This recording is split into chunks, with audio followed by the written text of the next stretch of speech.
मंत्रों पर अविश्वास मत करो, नाम पर अविश्वास मत करो। तुम अनुष्ठान को जानते ही नहीं कैसे किया जाता है। एक कामना की पूर्ति, तुम विश्व की कामना की पूर्ति कर सकते हो, विश्व की कामना की पूर्ति। बोले आप क्यों नहीं कर लेते?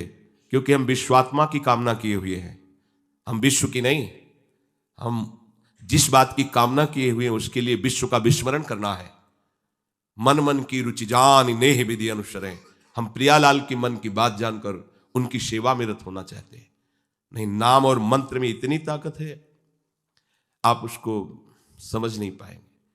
आप विचार करके देखिए, जब कोई पवित्र अनुष्ठान कोई राक्षस करता था तो बहुत पहले से ही वो मदिरा त्याग देता था, मांस खाना त्याग देता था, दूसरे की निंदा करना त्याग देता था, अपवित्रता का त्याग कर देता। परम पवित्र ऋषियों की तरह होकर वो तब अनुष्ठान करता था। यद्यपि वो जगत विनाश के लिए अनुष्ठान होता, पर उसके लिए भी पवित्रता की ऐसी आवश्यकता थी।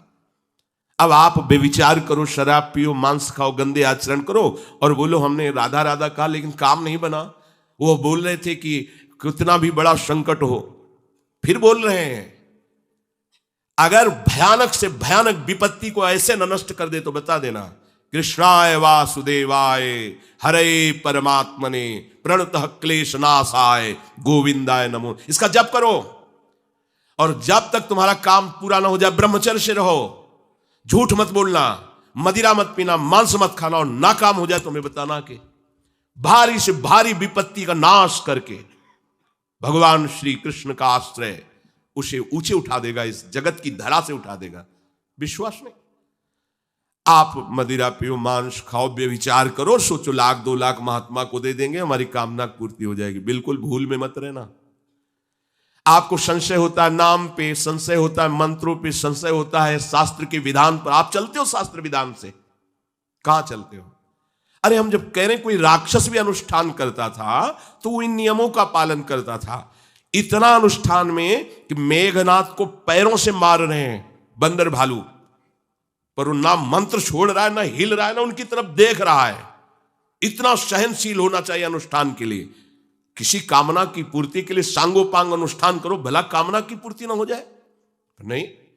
आप शास्त्रों में पढ़ के देखो, संतान उत्पत्ति के लिए कैसे व्रत, पयोव्रत का कैसे अनुष्ठान किया।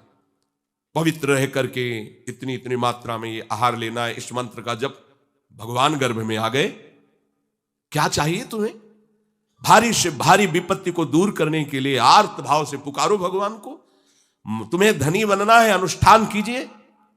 हम कह रहे किसी विशेष मंत्र आदि की तरफ ना बढ़िए, बोलिए राधा राधा। क्या चाहिए आपको? कृष्ण कृष्ण बोलिए। सब मंत्रों का सार है नाम में, आप बोलिए तो नाम। पवित्र होइए, गंदे आचरण छोड़िए। क्या चाहिए आपको? भगवान का नाम जहां गूंजता है वहां ऐश्वर्य अपने आप चरणों में लौटता है। अब छल कपट करो, हिंसा करो, गंदे आचरण करो, सोचो हम बहुत बड़े धनी बन जाएं, तो दुष्कृति का फल दरिद्रता और दुख होता है।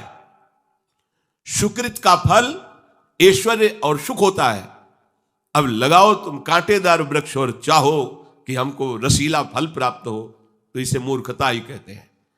फिर दोष देता है काल, कर्म, ईश्वर को, शास्त्रों को, मंत्रों। अरे कुछ नहीं, नाम मंत्र में जरा सी भी अनुष्ठान में त्रुटि हो जाए तो उसका फल बदल जाता है। आप कहां अनुष्ठान कर रहे हैं? कौन सा अनुष्ठान कर रहे हैं? सबसे पहला नियम अनुष्ठान का होता है पवित्र आचरण, ब्रह्मचर्य, सत्यवाद, पवित्र भोजन, संयम से। कोई भी अनुष्ठान कर, किसी भी विषय का अनुष्ठान करके देखो, अभी हो जाएगा। ये तो हमसे नहीं होगा, तो फिर आप बड़ी बड़ी कामनाएं करते हो, हवा में कामनाएं पूर्ण हो जाएंगी। किसी की भी काम, किसी का भी महाबली या तेजस्वी पुत्र पैदा हुआ, उसको देखो कैसे रहा है, उसके माता पिता कैसे आचरण किए हैं। 10,000 वर्ष तक भगवान श्री हरि में मन लगाकर निरंतर मंत्र जपने पर कश्यप और विंता जी ने भगवान गरुण जी को प्रकट किया। भगवान गरुण जी श्री हरि के वाहन, प्रथम पुत्र अरुण जी जो सूर्य के सामने बैठे हुए हैं, सारथी बने 10,000 वर्ष। करदम जी भारी तपस्या करके पत्नी प्राप्त कर रहे हैं, तो भगवान स्वयं कपिल देव जी के रूप में अवतार ले रहे हैं। बिना भजन के बिना पवित्रता के बस कामनाओं की पूर्ति, हवा में कामनाओं की पूर्ति हो जाएगी। मनमानी आचरण, कुछ नींबू काट दो, उसमें सिंदूर रख दो, या कलावा बांध दो, या अंगूठी बांध लो, या जंतुर मंत्र बांध लो, भस्म, इनसे कुछ होगा? कुछ नहीं होगा। राधा राधा राधा राधा राधा, जो कर चाहोगे हो जाए, पर पवित्र आचरण, साथ में पवित्र आचरण हो। एक किसान भी अन्न बोता है तो खेती को तैयार करता है। आपको अपने हृदय की भूमि तैयार करनी होगी कामना पूर्ति के लिए। ऐसे थोड़ी चला जाता है। देखो ना, ऐसे एक चपत लगा दी सुरुचि ने, क्योंकि उसकी रुचि के खिलाफ हुआ कि वो पिता की गोद में बैठना चाहते थे। क्षत्रिय बालक माता के पास गए, उनका नाम सुनीति है। वो सुंदर नीति से चलती है, वो रुचि से चलती है, सुरुचि अपनी रुचि, और वो सुनीति सुंदर नीति से चलती है। माँ, पिताजी ने गोद में बैठाला नहीं, और माँ ने चपत लगा दी और कहा तू ऐसे कि गर्भ से प्रकट हुआ है, सिंहासन का अधिकारी नहीं। अगर तुझे सिंहासन पर बैठना है तो जा तपस्या कर और मेरे गर्भ से प्रकट हो। तपस्या इस बात की कर कि मेरे गर्भ तब कहीं तू पिता की गोद में बैठ सकता है। बोले हाँ बेटा। महाराज तो मुझे दासी भी मानने के लिए तैयार नहीं है। बेटा, भगवान नारायण का जिसने आश्रय लिया उसकी कोई कामना अधूरी नहीं रही। जाओ तुम भगवान श्री हरि का आश्रय लो, वही तुम्हारी कामना की पूर्ति करेंगे। मेरे में तो कोई सामर्थ्य नहीं, पर मैं आशीर्वाद देती हूं। मेरा आशीर्वाद कवच की तरह तुम्हारी रक्षा करेगा। 5 वर्ष का बालक चला भगवान की प्राप्ति के लिए। वो प्रेम नहीं चाह रहे हैं, वो पद चाह रहे हैं। कैसे जीवन व्यतीत किया देखो 6 महीने की बात। बोले 6 महीने में, 6 महीने में एक छोटा सा बालक इतना कष्ट सह रहा है। 6 महीने तो बहुत समय हो गया। भगवान तो इससे भी बहुत करुणा में एक आर्त पुकार में उपस्थित हो जाते हैं। एक बार जिन नाम ली हित सो होय अति दीन। अगर कोई कामना नहीं है, केवल प्रभु की मिलन की चाह है और हृदय आर्त भाव से पुकार दे तो दूसरा नाम नहीं लेना पड़ेगा। एक बार जिन नाम ली हित सो होय अति दीन, ताको संग न छाणहि ध्रुव अपनो कर लीन। ये महर्षि शेखरों के वचन है, कोई ऐसे मिथ्या वचन थोड़ी। श्वास को भी रोक लेते हैं। भगवान का जो मंत्र श्री देवर्षि नारद जी ने दिया उसी का ध्यान कर रहे। ऐसा पद मिला कि सप्त ऋषि परिक्रमा करते हैं। ना उनके पिता को मिला, ना उनके पितामह को मिला। इसके आगे तो है ही नहीं। उत्तानपाद, महाराज मन, ब्रह्मा, बस ऐसा पद मिला कि किसी को पद नहीं मिला। पर आप देखो कामना की पूर्ति के लिए कैसे निष्ठावान हो करके, प्राणों को समर्पित करके भगवान के आप बीड़ी सिगरेट पियो, प्याज लहसुन मांस मछली दुनिया की दलित दुराएं करो, हाँ हमारी कामनाओं की पूर्ति हो जाए। बेकार बकवास करते हैं लोग आकर। परमार्थ को एक हंसी बना दिया है, एक मजाक बना दिया है। संतों को एक नाटक बना दिया है। संत मार्ग को एक उपहास का स्वरूप बना दिया है। हमारी ये कामना की पूर्ति कर दो। उनका जीवन कामना की पूर्ति के लिए तुम्हारे है। अरे तुम्हें निष्काम करके भगवत साक्षात्कार कराने के लिए कि छोटी मोटी जिनमें तुम फंस कर तुम्हारी दुर्गति हो रही उसी में और वो बढ़ावा देने के लिए। पर संसार तो अपनी बात मानता है, उस ना शास्त्र की बात मानता है ना संतों की।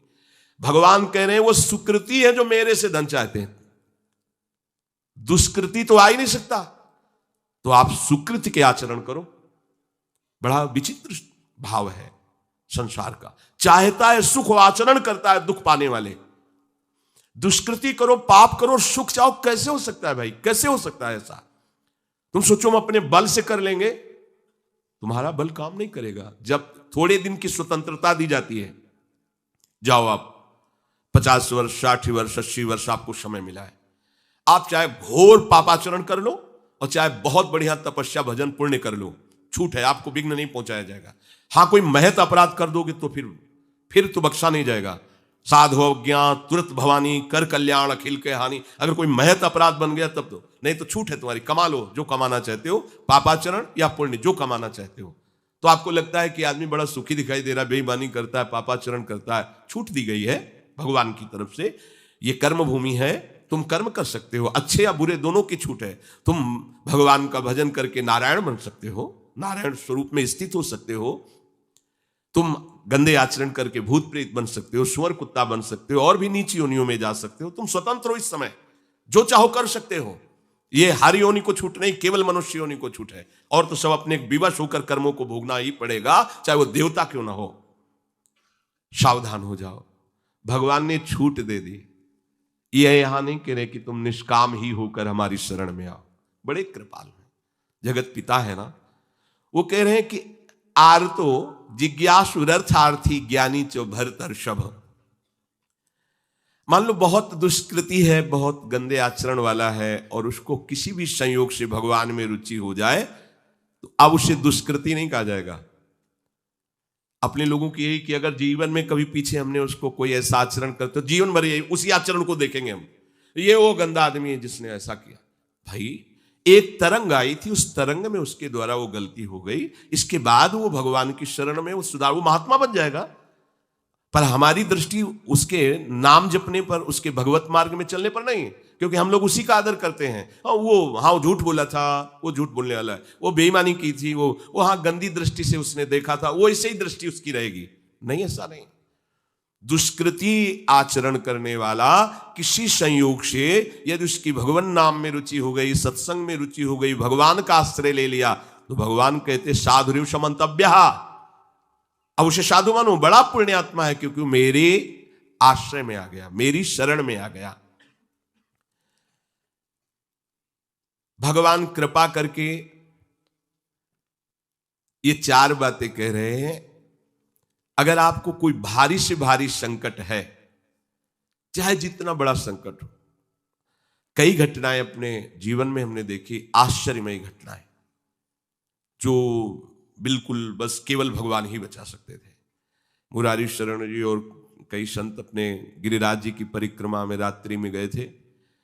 2 बजे के लगभग वापस आ रहे थे हाईवे से, और ड्राइवर सो गया, और डिवाइडर उस पे गाड़ी ऐसे एकदम जोर से, राधे श्याम, बिल्कुल रफ्तार से गाड़ी चल रही, एकदम ऐसे, एकदम आवाज जोर से, प्रभु की इच्छा से निकला, राधे श्याम। गाड़ी बंद, ऐसे कर। ड्राइवर बार बार सबसे हाथ जोड़ के कि पहली बार ऐसी गलती हुई, मैं सो गया पहली। वो समझा कि पीटे, हम कुछ नहीं, शांत। ना कोई पीछे से गाड़ी आई, अब इंजन कैसे बंद हुआ, वो गाड़ी वहां कैसे रुक गई, केवल प्रभु। इसका हम कोई महत्व नहीं रखते कि कोई बड़ी बात है। अरे जीवन उनके हाथ में, आज ले लें या कल ले लें, लेना ये जीवन उनको समर्पित है। जैसा अगर आप संकट में हैं, पुकार के देखिए राधा, पूरा दृश्य बदल जाएगा। पुकार के तो देखिए, पर बिना अपनापन हुए पुकार नहीं सकते आप उस समय में। अरे दैया रे, ऐसे आएगा, राधा नहीं निकले, अरे बाप रे, ऐसे आएगा, राधा नहीं निकलेगा, क्योंकि तुम्हारे दैया और बाप है ना। हाँ, हमारे तो यही है जो कुछ है, राधा। दर्शन करने राधा वल्लभ जी के जा रहे थे, शराब पिए मोटरसाइकिल से, उधर से कोई आ रहा था, हमारे दोनों पैरों के बीच में पहिया मोटरसाइकिल, रफ्तार से वो आ रहा था। बस ऐसे, अब आगे हाथ रखी जाएगा जब वो ऐसे, वो जो खोपड़ी सी होती मोटरसाइकिल, ऐसे श्री राधा, ऐसे बंद मोटरसाइकिल। बोला बाबा बंद कैसे हो गई? हम कहा भैया बंद ना हो जाती तो हमें बंद कर देते। तो बोले बाबा हम शराब पिए थे तो हमसे संभली। हम कहा हम कुछ नहीं कह रहे, आप जाइए। बोले हमें तो आश्चर्य कि बंद कैसे हो गई। तो हम कहा हम जिनकी शरण में हो, कर तुम अकर तुम अन्यथा कर तुम सर्वसमर्थ है। भगवान का प्रताप जगह जगह जगह जगह दिखा है। मतलब कैसे हम तुम्हें बताएं। महुआ से आ रहे हैं ट्रेन में, अब किसी श्रद्धालु ने टिकट दे दी। अब हम ज्यादा पढ़े लिखे तो है नहीं, कक्षा 9 पढ़े, संसारिकता का ज्यादा ज्ञान नहीं, बचपन से इसी में लगे रहे, तो वो तो ज्ञान। अच्छा उसके कौन पढ़े कि कौन से स्टेशन की क्या, हमको हमें तो भाई टिकट दे दी, लो महाराजा बनारस की टिकट, तो अपनी झोली में डाल ली और बैठा दिया वो अच्छे वाले उसमें है। हाँ, जो भी रूम कहे जाते हो वातानुकूलित कक्ष वो जो होते उसमें, हम तो क्या हमारे पास टिकट है, और आए वो जांच वाले टिकट, हम बड़े गर्व से लिखा कोई टिकट है भाई। वो देखा, बोले स्टेशन कब निकल गए हो, कहाँ बैठे हो तुम? ये जनरल की टिकट है, और ये स्टेशन तो कब निकल, कहाँ जाना है? हमका वाराणसी। बोले तुम्हारे पास टिकट तो है नहीं। और अब पावर होता है जब, तो फिर उसमें, और हमारी और नई अवस्था उस समय थी, 24-28 के बीच की जो अवस्था, वो कुछ बोलने, अभद्र शब्द बोलने वाले, खड़े हो चलो हमारे साथ बोलने। ऊपर एक आदमी नीचे उतरा, अंग्रेजी से उनसे बात की, इतनी बड़ी कागज में टिकट बनवाई, हमें दी, पैसा दिया और कहा सर आप देखिए। कोई नहीं, कौन है ये, कौन उतर के आ रहा है, कौन सहयोग कर रहा है? हरि, जिसके सहारे हैं वो एक एक कदम पर दुलार कर रहा है। अब संकट निवृत्ति के लिए हम प्रभु का आश्रय न लेकर जगत का आश्रय बड़े बड़े चूक कर देते हैं। अमुक अमुक है, उनका संबंध हम दृढ़ रखते हैं क्योंकि कभी हुआ तो वो काम आएंगे। धिक्कार है भगवत शरणागत कहला करके किसी अन्य का आश्रय लेना। इतने बड़े मालिक हैं, सर्वत्र सर्वशक्तिमान, तुम्हें और किसी का आश्रय चाहिए? पर ये बात तभी समझ में आएगी जब खूब सत्संग करोगे और नाम जप करोगे। भगवान का आश्रय पल पल पर देखा है, उनका जीवन में दुलार देखा है। बस ये लगा कि भगवान ही बचा सकते हैं, दूसरा कोई नहीं बचा सकता। गंगा किनारे कुछ जगह ऐसी होती है जो ऊपर से एकदम सूखी पपड़ी दिखाई दे रही, वो अंदर भारी दलदल होता है। हम लोग अपनी मस्ती में चले जा रहे हैं, पीछे से आवाज, ए बाबा रुकना, कदम रुकिए। वो दौड़ के आया, बोले बाबा आपको पता है ये यहां से देखो आधा किलोमीटर तक दलदल है, फंस जाओगे तो वहीं खड़े खड़े मर जाओगे, कोई निकालने वाला नहीं। ऊपर से सूखी पपड़ी, नीचे पग पग पर प्रभु को देखा है। आर्थ, अगर संकट निवृत्ति कोई कर सकता है तो भगवान श्री हरि कर सकते हैं। आप उनका आश्रय, भगवान उसको अपना कर के कहते हैं बड़ा उदार है, उसने मेरी शरण ली। उदार, जैसे बच्चा दौड़ कर घर आ जाए, माँ की गोद में बैठ जाए तो माँ क्या कहती है, बहुत दुलार करती है। ऐसे दुलार करते हुए उस मनुष्य को भगवान करे ये बड़ा उदार है, बड़ा सुकृति है, इसने दुख निवृत्ति के लिए मेरा आश्रय लिया। अगर सत्संग सुनकर तुम्हें थोड़ा भी भाव आ रहा हो तो किसी भी विपत्ति में किसी का सहारा मत लेना, एकमात्र प्रभु का भरोसा रखना। अगर विपत्ति संपत्ति में न बदल जाए तो हमें बताना, और अगर किसी का सहारा लिया तो बनती हुई बात बिगड़ती चली जाएगी, ये पक्का समझ लेना। आपको लगेगा कि उनका फोन नंबर कर दें तो एक फोन में सारी बात संभल जाएगी, नहीं भाई, ये लोकवत थोड़ा संभलता नजर आएगा, लेकिन वो बात बिगड़ जाएगी जिससे सारी बात बननी नहीं। बने तो रघुबर ते बने और बिगड़े तो भरपूर, बिगड़ जाने दो। क्यों? इतनी बिगड़ जाएगी तो संभलेगी कैसे? वो बिगड़ते बिगड़ते अंतिम स्टेज पर ऐसा संभाल देगा जितनी संभली थी उससे 1000 गुना बढ़ के। वो बड़ा महामहिम है। अर्थार्थी जो केवल भगवान से अर्थ चाहता है, ठीक है, हमें धन चाहिए तो भगवान श्री हरि का आश्रय ले, जो चाहिए आप मान लीजिए, पर गलत आचरण कर रहे हो इसलिए आपके ऊपर प्रभाव नहीं पड़ रहा। हमारी बात हाथ जोड़कर हम प्रार्थना करें, मान लीजिए सब कामनाओं से पीड़ित है, सबकी कामनाएं पूर्ण हो जाएंगी। जो इच्छा करी हो मन माही, प्रभु प्रसाद कछु दुर्लभ नाई। पर मांस खाना छोड़ो, शराब पीना छोड़ो, पराई बहन बेटियों के साथ गंदी दृष्टि करना बंद करो, ये गंदे आचरण बंद करो, राधा राधा बोलो, ना पूर्ण हो जाए तो मैं बताना। मनमानी आचरण करते हो, गंदे पापाचरण करते हो, फिर कहते हो कि हमें कुछ दिन राधा नाम जपते हुए अभी लाभ नहीं मिला। लाभ कैसे मिले? आप नीचे से तो ऐसे असाधन कर रहे हो, पापाचरण कर रहे हो, प्रभु की आज्ञा का उल्लंघन करोगे तो कैसे प्रभु प्रसन्न हो जाएंगे तुम पे? हमें किसी से अपना काम बनाना होता है ना, तो उसकी रुचि के अनुसार चलना होता है। एक साधारण व्यवहार की बात करें, हमें आपसे काम बनाना है तो हमें आपकी रुचि की देखनी पड़ेगी और आपकी रुचि के अनुसार चलना पड़ेगा। आपकी भावना में हमारी कदर बने तब हमारी बात बनेगी। तो हमारे प्रभु तो पहले ही कहते हैं तुमसे कि ममई वांस तू मेरा है, पर प्रभु की आज्ञा है शास्त्र के अनुसार चलो, जो मैं बोल रहा हूं वैसे ही चलो। ऐसा चलोगे तो तुम्हें धन मांगना ही नहीं पड़ेगा। आपको मजाक लगता है सब कथाएं सुनकर, अगर विश्वास हो तो तुम्हें मजाक न लगे, ऐसा तुम्हारे जीवन में भी हो जाए। नरसिंह मेहता जी के पास उनकी बेटी के यहां भात भरने के लिए जब चर्चा चली तो अब ये लगा कि अगर यहां निमंत्रण नहीं भेजेंगे तो बहू को दुख होगा, और निमंत्रण भेजते हैं तो बेइज्जती की बात होगी, क्योंकि सब बाबा जी आएंगे फटे पुराने कपड़े, मजीरा और करताल लिए, और हरि नाम कृष्ण नाम गोविंद नाम कीर्तन करने। अब यहाँ वीआईपी लोगों के बीच में और लोग पूछेंगे कौन है तो कहेंगे समधी, बेइज्जती महसूस होगी। धनाभिमानियों को ये रहता है कि ये तो भिखारी हैं, बाबा जी हैं, इनके सामने क्या बेइज्जती नहीं। तो बोले इतना लिख दो कि वो आएंगे ही नहीं, इतना पर्चा में भात का सामग्री लिख दो कि वो आएंगे ही नहीं। ये बात जब कि निमंत्रण भी हो जाएगा और नहीं आए तो बेटी भी, जो बहू है वो भी नाराज नहीं होगी, भाई निमंत्रण तो गया है, पूरा लिख दिया। नरसिंह मेहता जी के पास पत्र गया, उन्होंने देखा, जाके ठाकुर जी के चरण, महाराज, क्योंकि भगवान की सिवा कोई आश्रय है नहीं। तैयारी की गाड़ी में, तो अब वहां 10-5 तो संत महात्मा कीर्तन, पूरी मंडली भगवत कीर्तन कर, गाड़ी में बैठ के, अब नरसिंह जी के सिवा उनका कोई था नहीं, और नरसिंह जी के हरि आश्रय। अब जहां नरसिंह जी वहीं, मान लो अपने लोग चलेंगे तो पूरे चलेंगे, जहां चलेंगे। अब कीर्तन करते हुए ऐसा भात भरा था ठाकुर जी ने कि भूतो न भविष्यति, स्वर्ण की वर्षा हुई थी, लिखा है स्वर्ण की वर्षा हुई थी। द्वारिकाधीश की गाड़ियां लगी हुई थी, बैलगाड़ियों में सब लदे स्वर्ण आभूषण, सब गांव का गांव पूरा कंचन का हो गया था। ऐसा वैभव भगवान ने प्रकाशित किया। आपको क्या भगवान पर विश्वास नहीं? क्या आप प्रभु के नहीं हैं? क्या आपको प्रभु ऐसा प्यार नहीं करते? पर आप प्रभु के ऐसे आश्रित नहीं होते, इसीलिए आपको अनुभव में नहीं होता।